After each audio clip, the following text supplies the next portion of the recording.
हम सब जीवन में कभी ना कभी टूटते हैं जब अपनों से हमें वो समझ नहीं मिलती जिसकी हमें उम्मीद होती है।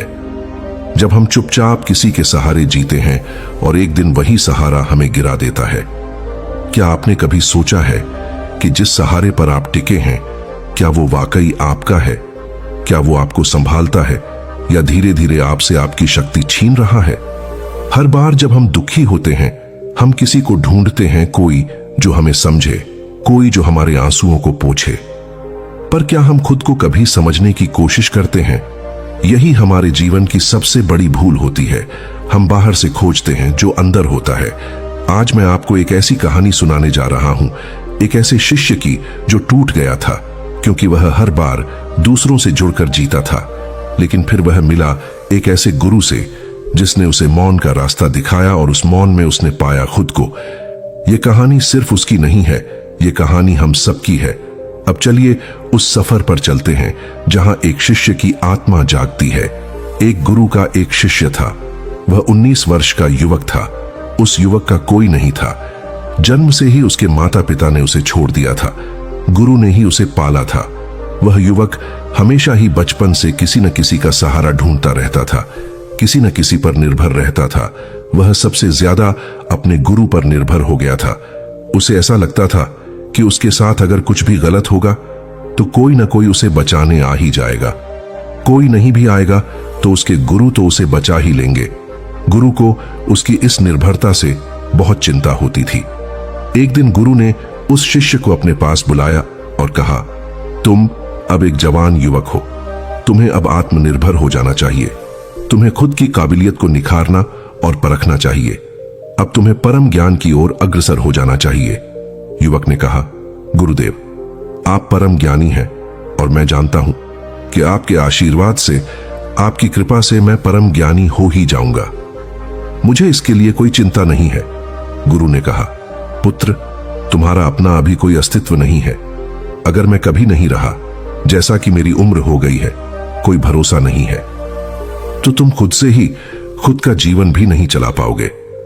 युवक ने कहा, आप ऐसा ना कहें गुरुदेव, आपको कुछ नहीं होगा और आपकी कृपा से यह सभी लोग जो मुझे जानते हैं, मेरी कोई ना कोई मदद कर ही देगा। गुरु ने कहा, यह संसार है पुत्र, यहां किसी चीज के बदले में ही कोई दूसरी चीज मिलती है। ऐसे लोग बहुत कम मिलेंगे जो बिना स्वार्थ के तुम्हें कुछ दे सकेंगे। अभी भी वक्त है, चेत जाओ, वरना बहुत पछताओगे। युवक ने कहा, गुरुदेव, आपके रहते मुझे कुछ नहीं हो सकता। गुरु ने युवक को बहुत समझाने का प्रयास किया, पर वह युवक पूरी तरह से दूसरों पर निर्भर हो गया था। कुछ समय पश्चात ही वह हुआ जो होता ही है। गुरु अपना शरीर छोड़कर समाधिष्ठ हो गए। अब वह युवक अकेला हो गया था। गुरु की मृत्यु होते ही उसे अकेलापन महसूस होने लगा, पर उसे लगता था कि गांव वाले, नगर वाले जो उसके गुरु का इतना सम्मान करते थे, उसकी मदद अवश्य करेंगे। कुछ दिन तो लोगों ने मदद भी की, लेकिन फिर लोग कहने लगे, अरे भाई, जवान युवक हो, कुछ करो और कमाओ और खाओ। कब तक यह भिक्षा मांगते रहोगे? तुम्हारे गुरु बहुत ज्ञानी व्यक्ति थे। उनके ज्ञान के कारण हमारी बहुत सारी समस्याओं का समाधान हो जाता था, इसलिए हम उन्हें दान दक्षिणा दिया करते थे। पर तुम तो यूं ही मुफ्त में बस भिक्षा मांगने का काम करते रहते हो। कुछ और भी करना है जीवन में, या बस यही करते रहना है? उस दिन उस युवक के मन पर बहुत गहरा आघात हुआ। उस युवक को गुरु की बात याद आ रही थी। उसने सोचा, अगर मैं गुरु की बात उस समय मान लेता तो आज मैं भी परम ज्ञान को प्राप्त हो गया होता और आज मुझे यह सब सुनना नहीं पड़ता। वह उस गांव, नगर और राज्य को छोड़कर दूर निकल गया। धीरे धीरे लोगों का व्यवहार देखकर उसे ऐसा लगने लगा कि यहां कोई किसी का नहीं है। सब स्वार्थ से भरे हैं, कोई किसी से प्रेम नहीं करता, सब स्वार्थ करते हैं। मेरे पास मेरा कहने के लिए कोई नहीं है। मैं इस भरी दुनिया में इतनी भीड़ में अकेला हूं। मैं किस पीड़ा में हूं, किसे सुनाऊं, किसे कहूं? एक दिन वह युवक एक जंगल में बैठा हुआ था।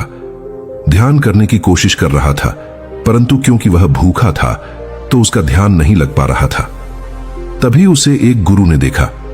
वह गुरु उसके पास आए और कहा, सुनो पुत्र, मुंह के पेट भजन नहीं होता तो ध्यान कैसे होगा? मेरे पास भोजन है, भोजन करो और तब ध्यान करो। उस युवक ने भोजन किया और गुरु का धन्यवाद दिया और सोचा, अगर मैं इन गुरु का शिष्य बन गया तो मेरी सारी समस्याओं का समाधान हो जाएगा। यह सोचकर उसने गुरु से कहा, गुरुदेव, मैं परम सत्य को प्राप्त करना चाहता हूं। क्या मैं आपका शिष्य बन सकता हूं ताकि मुझे आपका मार्गदर्शन मिल सके? गुरु ने कहा, अगर हम अपना मार्गदर्शन खुद नहीं करते तो कोई इस दुनिया में हमें मार्ग नहीं दिखा सकता। मैं तुम्हें अपना शिष्य स्वीकार करता हूं।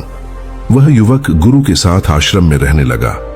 अब वह युवक गुरु के ऊपर निर्भर हो गया था। गुरु को यह बात जल्दी ही नजर आ गई कि वह युवक उन पर निर्भर हो रहा है, खुद से ही वह कोई प्रयास नहीं कर रहा था। एक दिन रात को गुरु ने उसे अपने पास बुलाया और कहा, बैठ जाओ और ध्यान लगाओ। जब तक ध्यान न लग जाए यहां से मत उठना, चाहे जो हो जाए। युवक ने कहा, गुरुदेव, किस प्रकार किस मुद्रा में बैठना है ध्यान लगाने के लिए?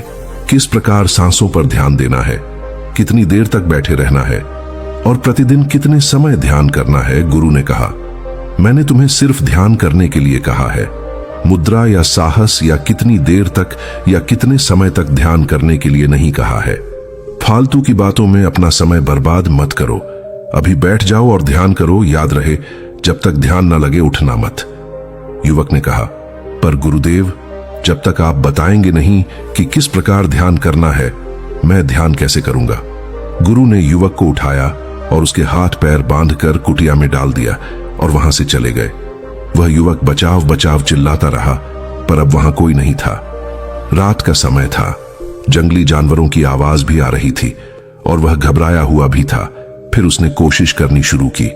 बहुत समय तक उसे सफलता नहीं मिली। फिर उसकी नजर एक धारदार चीज पर पड़ी। उसने अपने हाथों पर बंधी रस्सी को उससे रगड़ना शुरू किया और आखिरकार बहुत मेहनत करने के बाद वह बंधन मुक्त हो ही गया। तभी गुरु कुटिया में वापस आए और कहा, तुम्हारी मदद किसने की? कौन था वह जो तुम्हारी मदद करने आया था? कौन था जिसने तुम्हारी रस्सियां खोल दी? युवक ने कहा, कोई नहीं, यह तो मैंने ही किया है, यहां कोई नहीं आया। गुरु ने कहा, बस यही तो मैं तुम्हें समझाना चाहता हूं पुत्र। अपनी आंखें बंद करो और ध्यान में बैठो और सुनो। कोई नहीं आएगा तुम्हें बचाने, कोई नहीं आएगा तुम्हें आगे ले जाने, कोई नहीं आएगा तुम्हारा काम करने, कोई नहीं आएगा। कोई नहीं है जो तुम्हारे जीवन भर तक साथ दे सके। वह एक ही है जो इस संसार में तुम्हें संभाल सकता है और वह तुम खुद हो। तुम ही तुम्हें आगे ले जा सकते हो। तुम ही खुद को दुखों से बाहर निकाल सकते हो। तुम ही तुम्हें परम सत्य तक पहुंचा सकते हो। तुम ही तुम्हें ध्यान का मार्ग दिखा सकते हो। शिष्य ध्यान में खो गया। पूरी रात वह ध्यान में बैठा रहा। अब उसे ध्यान में किस प्रकार बैठना है, कितनी देर बैठना है, सांसों पर किस प्रकार ध्यान देना है, दिन में कितनी बार ध्यान करना है, इस बात से कोई फर्क नहीं पड़ रहा था। सुबह वह ध्यान से उठा और गुरु के पास आकर बोला, गुरुदेव, आपने मेरी आंखें खोल दी। मैं अपने आज तक के जीवन में दूसरों पर निर्भर रहा, पर मैं अब समझ गया हूं कि यहां केवल वही अपनी असली काबिलियत को, अपनी असली शक्ति को पहचान सकता है जो खुद पर निर्भर रहता है। मैं आपसे यह जानना चाहता हूं कि परम सत्य तक पहुंचने का मूल मंत्र क्या है? गुरु ने कहा, अब तुम अपने मार्गदर्शन में हो तो मेरा दिखाया रास्ता भी तुम्हें मदद करेगा। तो सुनो, मौन ही वह मूल सूत्र है जो परम सत्य तक पहुंच जाता है। मौन भी बाहर का नहीं, मुख का नहीं, भीतर का होना चाहिए। भीतर जितना मौन उतर जाता है, हमें चीजें उतनी अधिक स्पष्ट दिखाई देने लगती हैं और यही स्पष्टता सत्य की ओर ले जाती है। जब तुम अपने मुख से बोलो तो तुम्हें अपना हर शब्द सुनाई दे। तुम इतने मौन हो जाओ जितना मौन यह ब्रह्मांड है। तब तुम इस ब्रह्मांड के साथ इसकी भाषा यानी मौन की भाषा में बात कर सकोगे। जो जितना मौन हुआ है उसने उतना ही पाया है। युवक ने कहा, गुरुदेव, आपने जो मार्ग दिखाया, मैं उस मार्ग पर अपना मार्गदर्शन अवश्य करूंगा। अब मैं आपसे आज्ञा चाहता हूं। मैं अपनी यात्रा आगे बढ़ाना चाहता हूं।